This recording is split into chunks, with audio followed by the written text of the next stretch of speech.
पाचवीच्या विद्यार्थ्याने स्वतःच्याच अपहरणाचा ड्रामा केल्याची ही बातमी समोर येते।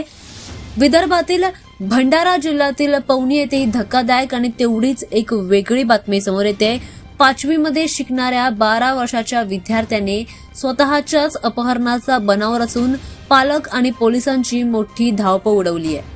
या 3 तासांच्या शोधानंतर पोलिसांनी या मुलाला सुरक्षितपणे बाहेर काढल्याची बातमी समोर येते आणि हा संपूर्ण ड्रामा झाल्याचं देखील समोर आलंय।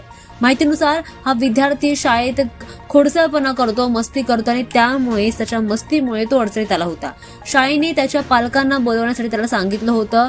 शिक्षक आणि पालकांकडून शिक्षा होईल या भीतीने त्याने स्वतःच्याच अपहरणाचा एक खोटा डाव रचला, एक खोटी गोष्ट तयार केली। घराबाहेर पडल्यानंतर या मुलाने एका स्थानिक व्यक्तीच्या वाहनावर लिफ्ट घेतली आणि बस स्टॉप पर्यंत तो मुलगा पोहोचला, हा विद्यार्थी पोहोचला। त्यानंतर त्याने पालकांना फोन करून एका व्यक्तीने त्याला धारदार शस्त्र दाखवून पळवून नेलं असल्याचा दावा त्यांनी केलाय। ही माहिती मिळताच त्याचे कुटुंबीय घाबरले आणि त्यांनी लगेचच पोलिसांकडे मदत मागितली, पोलिसांकडे तक्रार केली। या घटनेची माहिती मिळताच पोलीस देखील घटनास्थळी दाखल झाले आणि त्यांनी लगेचच शोध घ्यायला सुरुवात केली।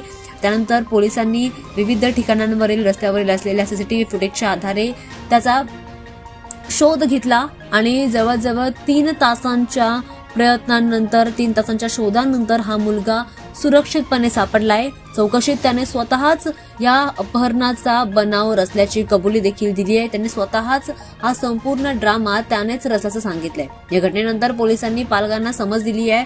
मुलांवर वाढत असलेला अभ्यासाचा ताण आणि शिक्षेची भीती यावर आता गंभीर चर्चा होण्याची गरज देखील असल्याचं सांगितलंय। पोलिसांनी पालकांना मुलाला शांतपणे समजून, प्रेमाने समजून त्याची समजूत काढण्याचा प्रयत्न करण्याचं आवाहन देखील केलंय। दरम्यान या घडलेल्या घटनेनंतर एक हा वेगळाच ड्रामा पाहायला मिळाला। आजकाल मुलांमध्ये एवढी डेअरिंग येते कुठून असा प्रश्न आता समोर येतोय।